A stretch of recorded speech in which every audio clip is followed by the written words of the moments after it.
Canine Detection Collaborative, a detection dog training trio with Stacy Barnett. Hi. Robin Greubel. Hey there. And Crystal Wing. What's up? With humor and a big dose of theory, our trio talks practical training advice and features interviews with top trainers and scientists. It's Canine Detection Collaborative. Welcome back to the Canine Detection Collaborative. I am here at the home for Wayward dog trainers with, the homeowner, Robin Greubel. Hello. And my fellow Wayward dog trainer, Stacy Barnett. Hello. And I'm Crystal Wing, and we are here with 10.5 labs, 3.5 Dutchies, a Mal, Catahoula, an Aussie, an All-American. And then we also have the cheerleading squad of the English Shepherd and the mini Aussie with a grumpy old border collie to boot. So we have quite the fun going on here at the farm. So thank you, Robin, for letting us be here. You're welcome. Thanks to my husband for being very tolerant of all of my crazy dog friends. I know. And I'm like, I'm just going to park here for a while. So like, I'm going to just we're just like living on Robin's property right now. And then we had, then we had Crystal's dad. And my dad came. So cool. I love him. Yeah, making dinner yesterday, I was like, okay, how many people are we feeding? I know, right? We had to get 2 crock pots out. Right. That was a first. You're like, yeah, it's in the garage somewhere. We had to get a ladder to get it. Yes. I know. I'm like, I have an Instant Pot. It has a slow cooker function, and that was fun. But here's the beauty of us being together. It is just a training extravaganza, and really getting to see and experience the dutiful training and having this. I keep having these pinch me moments. Stacy's been teaching me vehicle searches the last few days, and we've been doing all these certification tests. And to have both of you as mentors and all of this odor work has just blown me away. Because I think, last summer, I feel like I really got a grasp on learning leash handling and line handling, taking what I know from protection sports, and then transferring that from tracking, and then transferring that towards the vehicles. And I was able to get more fluent with that skill, which I still need. I struggle. I still need work. Okay, we all do. Not all, but I do. Yes. And then, what do you mean, yes? We all do. We always know it's not you. We all need to work on it. It's not me, it's you, I promise. No, but to have those skills and to be able to build on those skills, and then to build on the scent theory that I'm learning from watching everybody and you guys teaching so much. And then to now have these amazingly brilliant setups that Stacy's been doing to really teach these vehicle and how odor moves. So I'm able to take the skills I'm learning about the scent theory and then problem solve what Stacy's been teaching me through these problems, which odor should be teaching exactly what we're always saying. And I'm so blessed to get to see how this works. Oh, it's so cool. And so now I can take all the skills and keep layering them. And now that I have Radish that's like, she's like, game on, let's go. It's really, I love seeing how this layers together instead of just lumping everything at once. There's no way we could be where we are right now without training together like we have been and really dedicating some time to each day working on each skill. Well, and I remember last year, like at this time, a little bit later, we were actually having the conversation about Radish, even continuing on in work. I thought odor might be aversive to her. Right. And it was that questionable. We had to take a break. Yeah. I remember these conversations and that was hard. Those were hard conversations, and they're disappointing conversations. And this year, oh my God, I literally just saw you rock a very challenging search with the 5 vehicles and the 3 hides. And there was some crazy scent theory going on in there. And especially when I set a hide really way lighter than I wasn't going to bust you on that one, but if you're going to do it, go with it. Well, you know what? When you don't normally play with cadaver dog odor, and then we give you a hide that you actually have to take the lid off of. Oh yeah, it's okay. But that doesn't sound like she can't take a lid off. No, but you got to take a lid off and then another lid and put another lid back on. It's more complicated than just take a lid off. Right.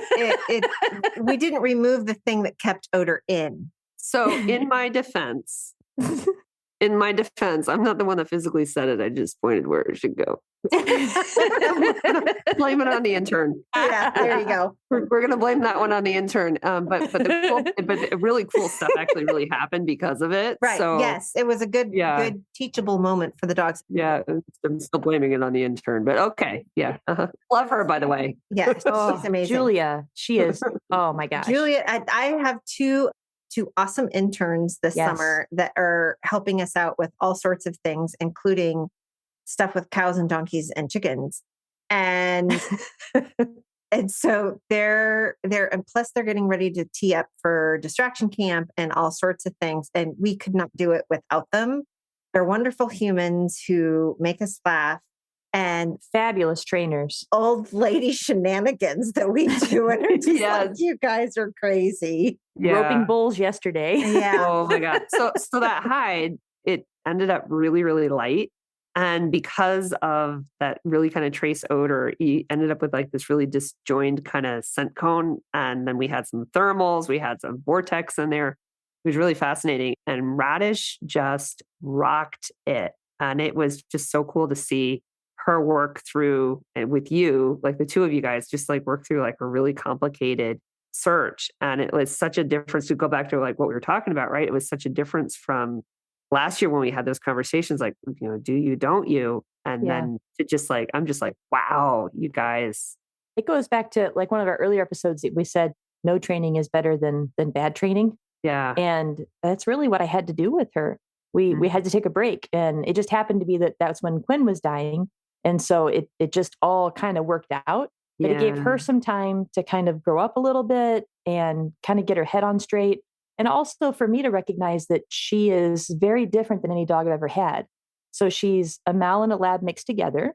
She was an oopsie. And the cool thing about her is she is middle of the road. She doesn't get super excited about things. Well, she'll scream and get real wound up. But I mean, in general, though, like in general life, she's just middle of the road on everything. She doesn't have amazing drive that she's going to like jump off a cliff because someone suggested it, like some of the other dogs would do. Like with a twitch. Yeah. Right. Like I turn my shoulders to half degree, Yes. Yeah. But she has enough to go, and she doesn't have the twitchiness of react. It's just middle of the road. And so it's really fascinating to learn how to work with her as opposed to my other dogs. And I think we both needed time to get to know each other more. And so we did more obedience type stuff and just relationship stuff. And it was, wow. I mean, she's 2.5. I mean, that's not old. She's still, she's young dog. And I was just talking with one of my coaching clients about the fact that I was even looking at my timeline for training Flair or Flash, right? And she's 7 months old, almost 7 months old.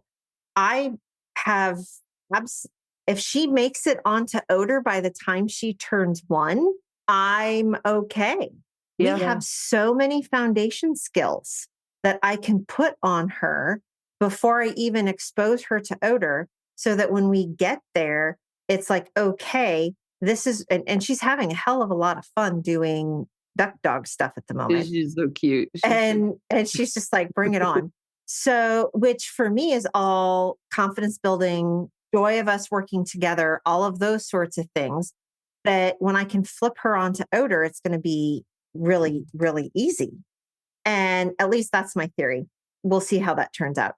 But that whole concept of push so hard, and then all of a sudden the dog's like, no, I'm good. I mean, Ray, the English Shepherd that she mentioned, I certified her in cadaver work when she was 2. We certified in FEMA work at 3. At 5, she's like, I'm out. Yeah. And she was a house pet for 3 years, put her on narcotics work for a little bit. Now she's my full-time puppy raiser. She's 13 years old, and I am actually going through a small panic attack, realizing that she may not be around for my next puppy. Yeah. And she is I never thought she would do that, but she took over from Moses when Moses left us. She's awesome. Watching her with Flash. She's amazing. She is. And so that's currently her new job. Yeah. She loves it. She does. She's really good at it. And she gets to snark somebody occasionally. So that makes her happy.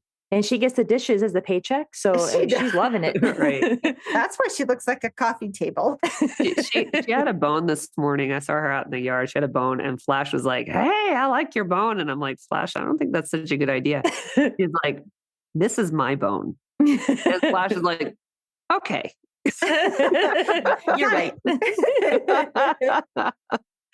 It was really kind of funny. And she doesn't typically get over the top. No. And she was just very clear, like, no, this really is my bone. This really is. And Flash is like, can I have it? Can I have it? Can I have it? Can I have it? And then she's like, okay, I guess I can't have it. Yeah. Yeah. And it's funny because I've been on the giving end of a lot of the conversations of, do you think that this is the right job for this particular dog? Yeah. And people need to understand it doesn't devalue the dog. Yeah. Because that's not the right job. And it doesn't devalue the trainer either. No.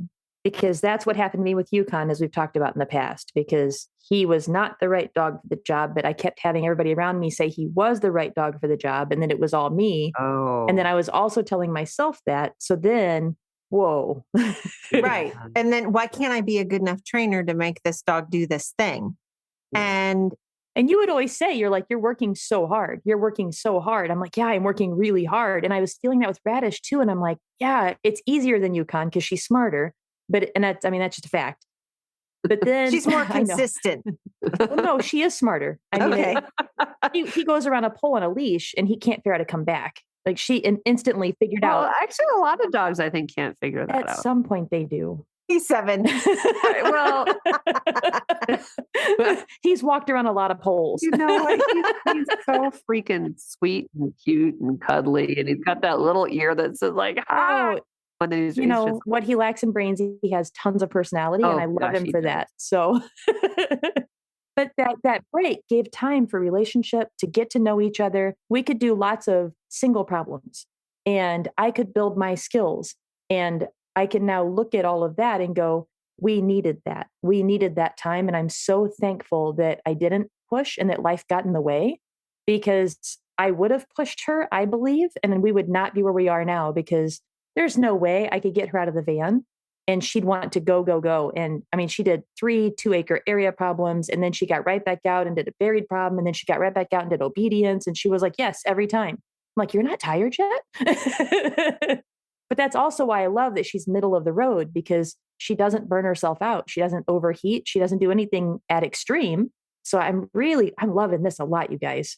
And you think about it a little bit, that a lot of the people who train dogs for other people don't even want to see the dogs until they're about 10 months old, because they want to be able to spin them up right into training. And for those of us who are owner, trainer, handlers, you get this puppy and it's this joyful little bundle of fluff that you're like, I have so many hopes and dreams and all these things tied up in this one little 4-legged creature. And add breeder for you. So that even more. Well, so. And you send your puppies off out into the world with the people that you've hopefully hand selected to do very awesome things with your dog. And just realizing that, you know what, you're sending them off with hopefully a good human, that if nothing else, they are well taken care of and loved. And if they're a couch potato or a bump on a pickle, it's okay, because they're well taken care of and they're loved. Yeah. Yeah, I think the maturity thing is really important. I mean, I'm looking at Powder right now, and she just turned 4. With her and with Prize, actually, I pumped the brakes big time. I mean, I know they're still really young for what they're doing, for the levels that they're competing at, but that is including, like, I slow them down as much as possible, where I just don't enter stuff at the time. And Powder, for the longest time, I was like, oh, this is just hard. Like, there's so much like arousal, right? And it was just hard. We were missing hides. And then it was almost like over the period of like a few months, she started to mature a little bit, and her scores just got better and better. And then this fall, oh my gosh, out of her final 4 elite trials, she was high in trial in 3 of them. And then went directly to her first summit trial and was high in trial. And it was like, And then this weekend, right, I took her out. We replaced all the HR hides with essential oil. So she did the 3 2-acre searches, and she was spectacular. I'm going to double down on that. Spectacular. That was so fun to watch. It was fun watching the video since I couldn't be there, and to see her like up on the bale like a little goat. Oh, I know. She's like, I'm like, just please be careful getting. Oh, and when we say bale, this is a big round hay bale. This isn't like a little. Yeah. I don't even know how high up it was, but she had to claw her way. I was going to say, I think it's taller than me. I'm 5'8". Yeah, it was high. I had my heart in my throat when she got down, but yeah. That's why you call her Pataroo, or I call her Pataroo. Every time she goes, like, Pataroo! Kangaroo, she really is. But then we had that one hide that was elevated in the tree, the one that you had set with the HR crystal, right? Oh, I'm sorry about that. It was a great hide. It was an awesome hide. And then when Potter ran it, all that odor blew like into like, I'm talking like thick tree cover. And then like ravine, kind of, it was a slight ravine, more like a gully, I guess. I don't know. It wasn't real deep, but it wasn't dangerously deep. I'll put it that way. No, but it was deep. It was, yeah. I mean, and then to see her like all down in there and working odor. And I know there was something dead there before, like in the area. And because we had a lot of radish rolled on it. Radish rolled on it. Right. So then she comes up and she knew it was elevated, and she's working the different trees. And then it was all of a sudden, it was like, and that was at the end of already finding another hide that was out in the middle of the sun. And then the wind. I am just so floored by her. And she just like, I'm like an all my dog. And she needed that maturity though. The maturity factor is something that I think people underestimate. And let's be honest, I look at a lot of my working dogs. Yeah. And until they're about 2.5 to 3 years old, they really don't have what I would consider the mental maturity to be, especially for the FEMA stuff, be fully operational. Okay, but here's the thing. You see these puppies, and I'm going to say, especially the girls, it seems, and I don't know, it's just something I'm noticing, but they seem so mature. And then with puppies, they learn so much so fast. Yes. And that's so addictive. And I think that's why I love having puppies now, because it's just every single session is so much fun and so much growth. Yes. And I think that's where the work ethic comes in, where it's so much fun to raise them. And then once you start getting to that point where it becomes work, and it's just, you have to keep adding stamina and nose time, and you have to start adding duration, and you have to start adding the 4 Ds. That's when it's the drudgery of training, but you have to be the 5th D. That's a drudgery. No, that's the 7th. 7. I think we might be up to 8. But because don't forget discrimination. Yeah. Then let's talk about the whole fact of being a dutiful, which is now like number 10, trainer. Thanks, Jens. Yes. Yeah. But that's just the grind. And what we were doing something the other day, we were very proud of ourselves and being like, Jens would think we were fantastic because we were out here training in the rain. We sit every morning, and that's what's been so great. Every morning we get up, we all potty our dogs, we all work our dogs, and we may not get to all of them because like we said, there's 10.5 labs, a Mal, 3.5 Dutchies, like that. It's a lot of dogs. And then you have the different things for training between the duck dog and then competition healing and odor, and we're doing certification type setups and problems, and they take a lot of time. So it's a lot, but still every day we're doing it, and it was in the rain, and we're like, we're not changing our plans. We're listening to Jens and we're doing it. And he was really inspirational. I was here post-rain. Of course, I had plenty of rain at home. Oh, yeah. Oh, that was horrible. Thanks for bringing some rain. Yeah, actually, that was nice. And seeing all of the progress that all of the dogs are making when we are doing that very purposeful, the amount of time we're actually working dogs, and then the amount of time that we're planning and setting up and talking through how we're working dogs, equal amounts. Yeah. I mean, I've been in like bliss for the last. I've been Stacy's dog quite a bit lately. Yes. Oh, yeah. She's helping with healing. I feel Crystal quite a bit. I'm like, okay, now pivot. It's like a Bad Friends episode. Pivot.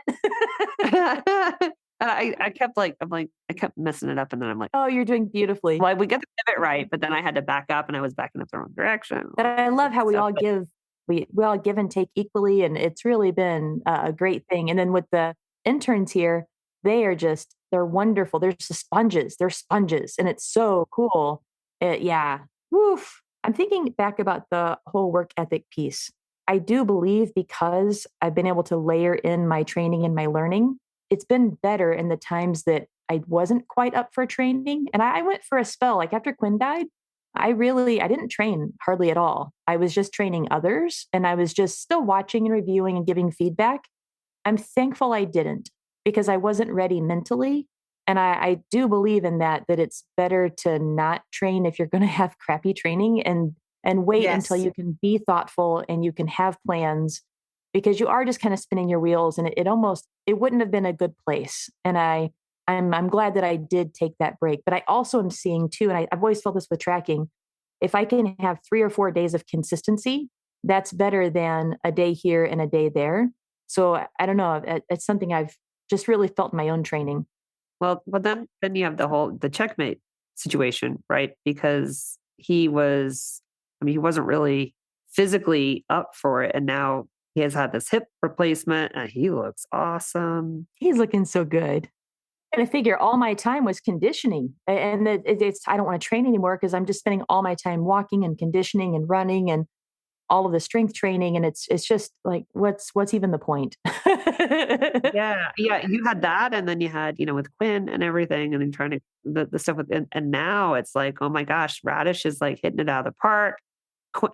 Checkmate looks awesome. Yukon's cuddly, Well, and really just getting that chance to go to California too with Denise, like she really lit my fire again too about getting Checkmate back out and teaching him some new stuff. And I think too, Stacy, I was thinking about, our little chat last night and kind of today at lunch or picnic table. I don't know. we didn't have food. Just finding those goals and finding those things that are interesting to us that we think that might be something to pursue to give us those little side passions. Yeah. To help us grow. Right. Yeah. And help our dogs grow. Like, what is our dog good at? What would they enjoy? And what would we enjoy? Because we can't force ourselves to do stuff we don't enjoy. And I think that's where the washout thing came from, of when I had to decide to wash out Yukon and say that, nope, you can't do this anymore. We're not going to put more time in and it's just not working. And with Checkmate, I did the same thing a year ago. It's like, nope, you're retired too. And now that he's healthy, he can do stuff. So we're back. It's tricky. And the value judgment that you then, the internal pressure you're putting on yourself or your team or your training partners. And I have students that I work with that I tell people a lot. I invest in people. The dogs are a counterpart to the person, but some of the people that I invest in, I absolutely know that they can't get another dog right now. Whatever's going on in their life, they can't have another dog. They might have a fabulous pet or low drive, low arousal dog or whatever. But oh boy, the training skills that we can work on, it's kind of like I call them starter dogs. And it's kind of like a starter home where you can learn some really amazing skills and really amazing concepts and all of those things so that when you're able to go out and get the Ferrari, you actually know how to drive it and you might not crash as bad. Well, you might not crash as bad, but the Ferrari is still going to be tough to drive. Exactly. I'm going to tell you Ferrari. Well, I've never actually driven an actual Ferrari, but right. That's a whole topic for another podcast where the Ferrari, it may look easy. No. And they're not. I think the thrill-seeking side of me, my first car was a 1980 Trans Am. And so the thrill-seeking side of me, and then my first dog was a Quinn. And so he was a Ferrari. And so so when I don't have a Ferrari on board, I'm like, bored. And not bored, but just like, I love it, but it's just like, oh, wow, this is sometimes really hard. Yeah, that's that thrill-seeking side, man. Oof, let's go. But again, I drive. Yeah, high drive. And we'll do another episode about that one. So we are just completely scattered. Rope us in, Robin, rope us in. Okay, come with me, girls. I think because when we started talking about the purpose of this particular episode, we were kind of all going through our own dogs. And Dash is a repurposed disaster dog. He's now doing bomb dog work. That was a hard decision. His entire purpose of me getting him was to be a disaster dog. And he looked at me and said, yeah, I don't want to do that. And so I basically said, okay, I have a really cool, pretty pet for about a year and a half until I found the bomb dog work. And now he's like, yeah, I got it. We're good. And so I think this is one of the times where I want to look at a lot of people and say, what's your why? Why are you doing this stuff with this dog? And if your why is you want to do cool stuff with your dog, start thinking outside the box on the cool stuff that you can do with your dog. Yes. And it's, my brain's going in 12 different directions as usual. I was wondering which way you were going. I know. I'm like, I could go in 2 directions right now. So the one direction is that I have dogs that I want to keep training for additional things. That's what the other thing, we were doing all this other training and I'm like, I'm enjoying the healing. I'm enjoying that, we're teaching the girls how to climb ladders and stuff like that. I'm sorry, you said you were enjoying healing? Yeah, I just kind of say that. That's weird. I know it is, but Robin, not weird. It's weird. Not weird. Not weird. Okay. Yeah, but Crystal's helping me. That makes it fun. It is fun. If it's not fun, you're doing it wrong. Right. So it was fun. And I found out that I don't fall over backwards when I back up, which is really great. So that's one side of it where you're smooth. Thank you. So trying to like, and I'm realizing, I want to do more with my dogs. So it was just really fun to just like start to grow. So that's one part of it. You have a dog and you're like, this dog's doing really, you want to grow into, just want to grow. So there's one half of it. The other half of it is when you have a dog that you kind of halfway says yes, and you just kind of give him a break. And then kind of what we were talking with Radish, but I'm looking at like, why? Here I had this little dude that I'm like, well, he really kind of couldn't do anything else. He's just so environmentally sensitive. And nose work tends to be a little bit of a catch-all sport because it's kind of like, because it's very friendly. It's therapeutic. I think that's what it is that it's so applicable to so many different types of dogs. You can use it from like more of a therapeutic, like just to develop the confidence of the dog and to bring that inner dog out. That it's beautiful for that. But it's also, if you want to get highly competitive and you want to do some really cool, like it is freaking fun. Shoot, I had somebody posting in my group that they were searching the Queen Mary. I'm like, how fun is that? Oh yeah. I literally wanted to do that, but it was on the wrong coast. Right. But I've also, I searched the inside of a 737. That is like something. Yeah, I haven't even done that. In competition, right? It was a repurposed FedEx plane. It was really cool. I found out hiding in that cockpit. Stuff that like is just fun, but it's also super competitive. So like at certain levels, especially like at summit level, it is extremely competitive. So there's just this broad spectrum, right? And I think that's why, like from a sport perspective, it really is a little bit of a catch-all. So I really couldn't do a lot of the other sports, partially because of his health issues, right? Partially because he was so sensitive. And then so I started nose work because it was like, I can't really figure out what else you want to do. And especially after Judd died, I think it was just like this tailspin. And he just completely opted out. Like he was just like, no. And you let him. I did. That was the nice thing. Oh, I totally did. You're like, okay, buddy, vacation. Yeah. But it was a 2-year vacation. Well, and then you also got a puppy. Yeah. The puppy. So Powder was a puppy when he started to opt out, because that was also, I got Powder at the same time that Judd got sick. It was bad timing. It just happened that way. And then when I got Prize, because that Powder and Prize are very close together. So when I got Prize, all of a sudden he's like, oh, I like this one. And Prize kind of, because he's like, Powder, and I'm not so sure about her, but I like this one. And he and Prize is great with it. They love each other. So that helped, I think, to bring him out of his shell a little bit. And it basically, I would take him in the van and I'd be like doing searches with the other dogs. I'm like, I said a search. Why do you want to do a hide? And he'd come out and be like, no, not really. And he'd come out again, no, not really. And then he'd come out, it's like, oh, I want to do a hide. He'd find a hide. I'm like, would you like to find another one? No, not really. And when he said, no, not really, I just let him. And then finally, it was just all of a sudden, he's like, yeah, I want to do this now. And now he's halfway to elite champion. So, and I value and just allowing, it's the whole process of sometimes asking the question with the dog. Do you want to choice? Do you want to play this game? And not understanding that, yes, you have reinforcement in place and you have all of these other things in place and you can do that. And that's the one thing that I really love about sport. And I know Ray, if I had time, she'd really like to be, and Jenks, oh my God, Jenks would love to be doing barn hunt. And probably physically, he can't do the detection dog stuff. He'd love to do nose work and all of those things. Yeah, do time. Yeah. But even Ray, when I was like, do you want to do search work? She's like, no, I just want to follow you around. And I'm like, okay. And I would love to do sport with them, that you have the option of opting out. Yeah.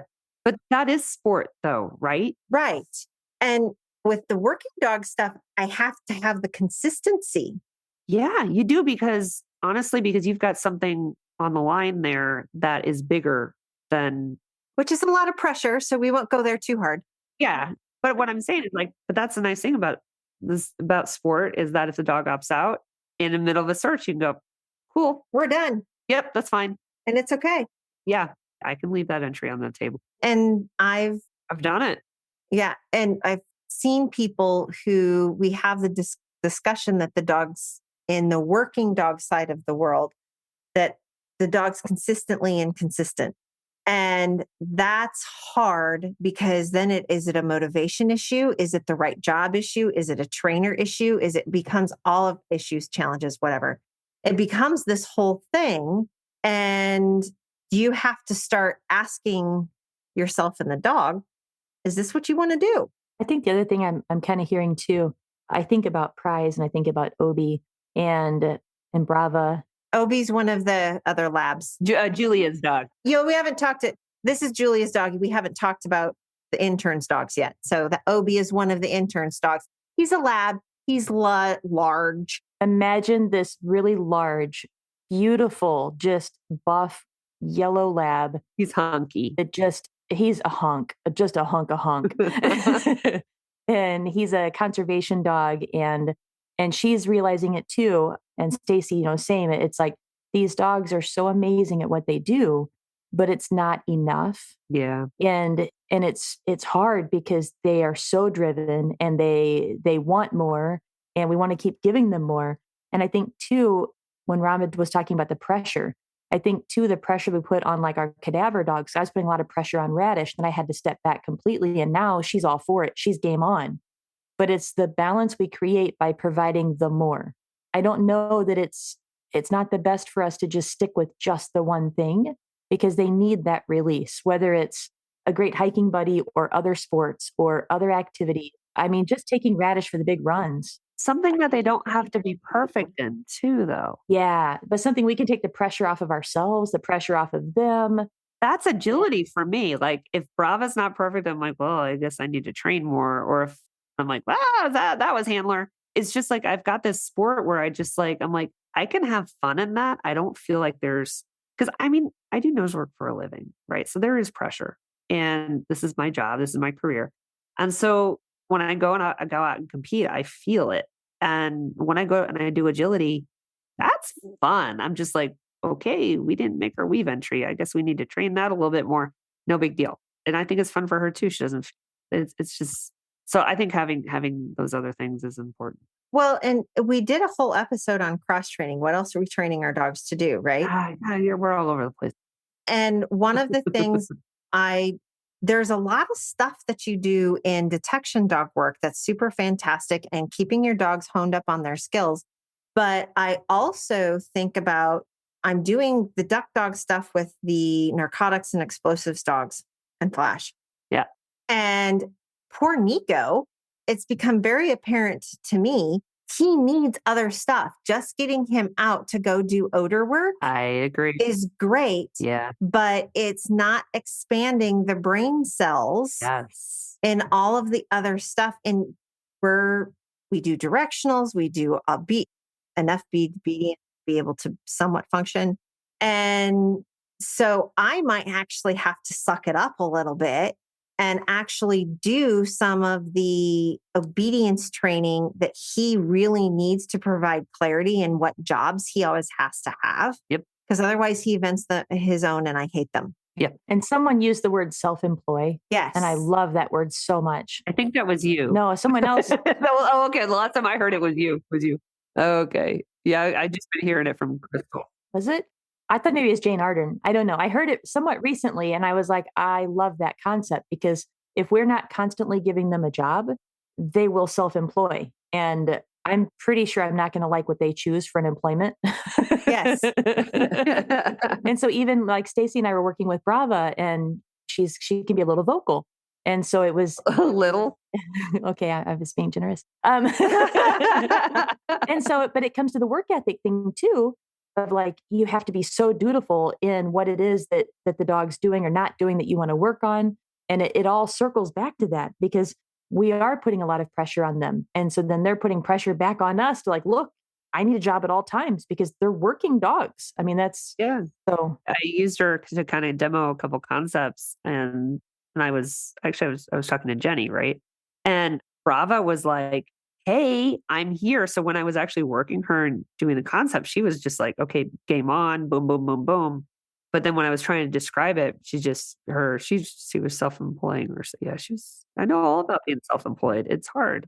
And that's where the accountability buddies come in because then I'm sitting over there on the side going, Stacy, give her a job. Stacy, give her a job.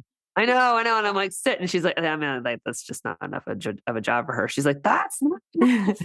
So yeah, that's a work in progress. Thankfully, I have Crystal to coach me through it. So Yay. And one of the other things that I can see people do sometimes is the floundering that goes on if your dog is inconsistent or is not giving you the behaviors that they think that they're expecting. They start switching progression plans or they start switching and trying all of these different things to find out what's going to theoretically make the dog work. Oh, yeah. Mixing methods. Or I had a conversation with someone recently on that one, mixing methods. Right. One of the big things that I've really started to realize is people are making things too lumpy. Yeah. So the dog really, not only are you mixing methods, but then they really have no idea what they're supposed to be doing.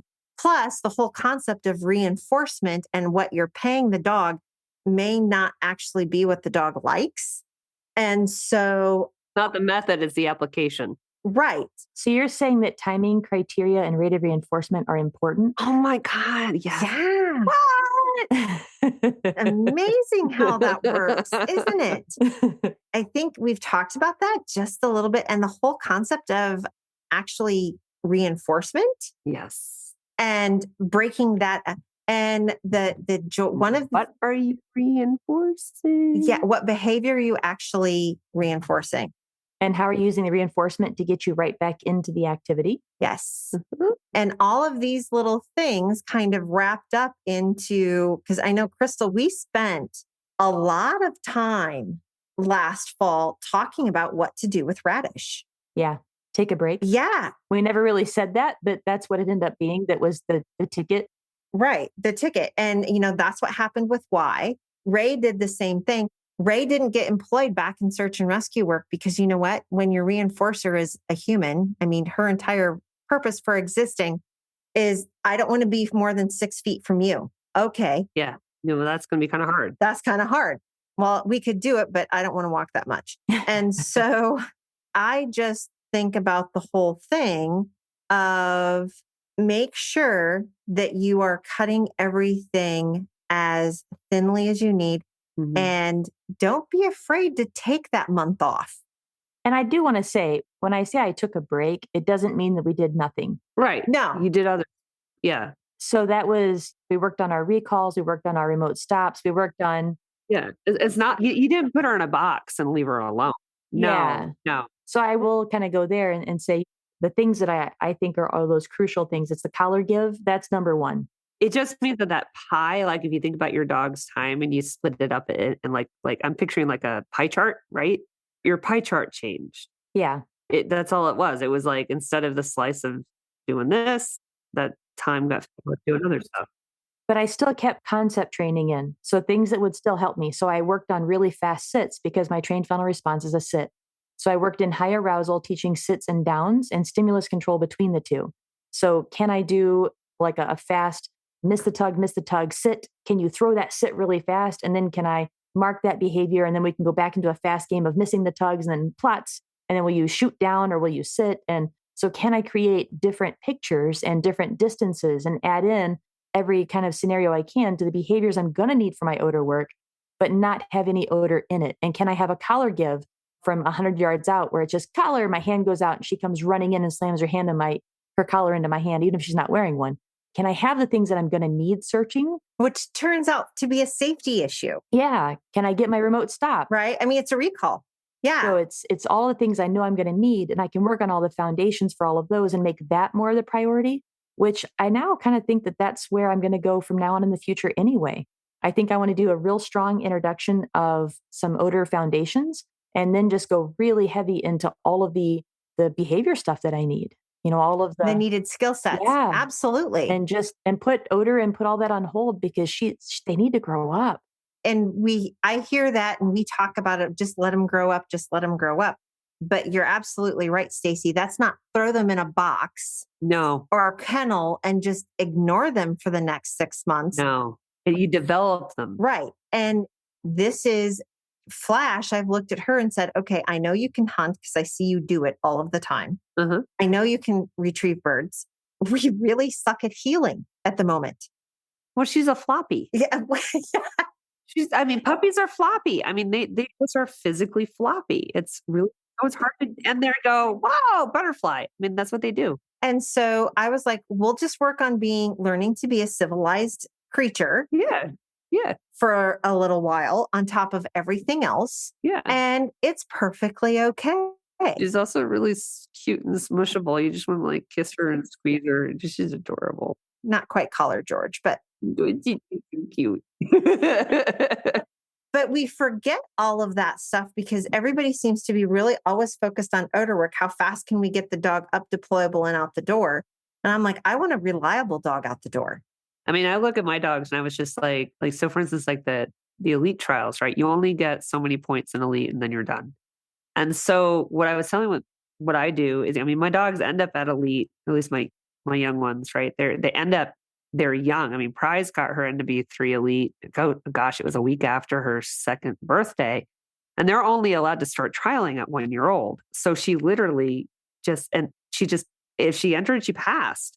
So then I'm like, you're not ready for elite. No. I mean, I literally waited like 6 months before I entered her in elite trial. And I tell people I enter that first trial as an information gathering session. And that's all it is. It's just, I want to see where you are. It is a test. I am literally testing to see. You're testing. Yeah. What holes do I have in my training? Where are you? Because I train you all the time, but now I want to see what the test result is. And then I waited another 6 months for her second elite trial. And I'm like, okay, now you have your elite one. I've got another data point. These are some other things because I see so much potential in this dog that I don't want to burn through all the points. I want that dog to be like, how Powder killed it at the end of elite where, she was high in trial in 3 out of 4 of her final trial. And the last 2 trials, she found every single hide, and one of them was 100 points. That is insane. And she was what? That's what I want. 3? Yeah, I was right before she turned 4 years old. Right. So, and this is one of the things that I really think by pushing dogs a lot, we do them a huge disservice. And I understand from the professional side, some places where they're like, oh my gosh, it's a cost benefit ratio thing. Yeah. But I also think that there needs to be some understanding that one, leaving a dog reside in a kennel and not teaching it anything until it's 10 months old. That's not helpful. That's going to hurt the dog. That just hurts the dog. Is actually detrimental to the whole training process. Yeah, the more time they spend doing that, the more time they're just going to be really hard to train. Exactly. And you leave a lot of dog on the table.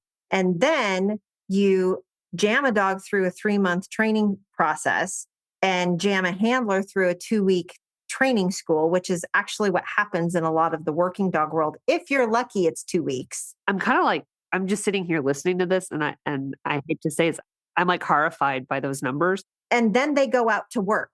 And you're talking about dogs who are anywhere from 12 months to 2 years old. And I just am like, can you see me? I'm not breathing. I'm like kind of speechless right now. Yeah. Some really young dogs out on the street, which I get the cost benefit stuff with really young handlers. And it makes things really hard. That's got to be really hard. I mean, the thing is, I look at my students and the time it takes for people to learn how to read their dog. Yeah. It's huge. It's huge. And it's one of these things because otherwise you're really just relying on the dog's trained final right at that point. And if they, in my case, I don't necessarily teach my students to use one depending on the dog. Sometimes I think sometimes they do, sometimes they don't. And I just look at like, I'm always trying to slow my students down, but the result is beautiful. Like it's just so beautiful. Those time frames are just kind of blowing my brain right now. It is the nature of the beast in which we live. Yeah. And it's kind of what you have to do. I'm just sitting here like the amount of learning and knowledge that you get that amount of time is just not a lot. And bless our police officers. They all have to be police officers first and their canine second. Yeah. Wow. And so they have all of the rest of the stuff that they have to learn to do on top of it. And that's got to be hard, very hard. And staying alive. It's incredibly difficult. And staying alive, that whole thing. Yeah, that's too. So yeah, they got to go home every night. Yeah, and have their stuff like hold up in court. Right. It's crazy nuts. I have a hard enough time keeping training logs, and this is all I have to do. I know. I'm like, oh my gosh, training logs. Yeah, let's not even talk about training logs. So I think that we've been all over the planet with this particular episode.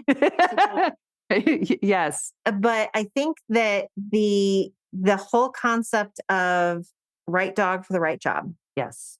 If it's not the right dog, well, it is the right dog. It might not be the right job. Yeah. It's probably one of the best ways that I can think for people to. And that it's okay. It's okay. And if you want to do a very specific job, you need to be prepared to let dogs go, which is one of the hard things that I have. I don't do that well. And so the other side of that is that's a lot of self-reflection on the human part to be able to look at a dog and say, this dog is not performing at the level that I want it to perform. So we're going to either find a new thing to go do, or I'm going to retire the dog. I'm going to give the dog a break. I'm going to do all of these things. Yep. And that involves letting go of a whole bunch of hopes, dreams, wishes, everything else that you might have wanted with that dog. There's a lot of disappointment there that you have to deal with, and you have to realize that it's disappointment on your side. It has nothing to do with the quality of the dog or the quality of the trainer. Correct. And it's hard. So I'm hearing it's about our work ethic, our dog's work ethic, the need for downtime for us and our dogs. Yes. We can't be negligent on that we do need rest and they need rest as well. And also the need for options, that a lot of our dogs, they need more than maybe the one thing we have planned for them, or maybe the one passion we have. And so it might be good for us to be able to know other options and start kind of exploring those for our dogs. Yeah. Because I'm really curious about getting more into the RH program with ARSA, like we introduced Melissa not too long ago. So those are more things kind of on my kind of like radar going on. Yep. So we've been talking a lot about dogs getting into new things, and we also talked a lot about actually Radish's really cool vehicle search. I do want to mention I've got classes starting August 1st, and I really love my approach to introducing nose work and how I do focus a lot on building those core skills and kind of bringing all that together. So Introduction to Nose Work actually opens for registration, and it will be class starts August 1st. I'm also teaching a class on vehicles and exteriors. So some of those types of setups, we're going to talk about that. And I have a setup class for greener dogs. So hope you guys can join me at FenziDogsportAcademy.com. Check the show notes. Yep. On the show notes, we'll have a link so you can go register for Stacy's classes. Make sure you camp out on your computer because all the gold spots will go really, really fast. And I love how we're kind of closing with this because it takes us back to the beginning where I kind of mentioned about Radish's vehicle stuff, but really I was kind of wanting to mention too that it's more important to learn from the best in the beginning if possible, because you're not going to waste your time then. So thank you, Stacy, for teaching me because I'm truly getting to learn from the best. Yeah. Thanks everybody for taking some time for us to just chat. Yeah, that a very kind of yeah. It was one of those conversations. So multi-directional conversation. Actually, welcome to joining us around the dinner table. Yes, we're talking here at the foundation and on the farm. So this is pretty much what that all looks like. So thanks everybody. We look forward to speaking with you next week, and go train. Canine Detection Collaborative! We appreciate the time you spend with us. If you liked this episode, not only should you follow us so you don't miss the next one, but please also rate and review us in your favorite podcast app. For info on collaborating with us, go to k9detectioncollaborative.com. That's K9detectioncollaborative.com, where you can find our socials and pick up our latest monthly freebie. Join us again to talk training in the next episode.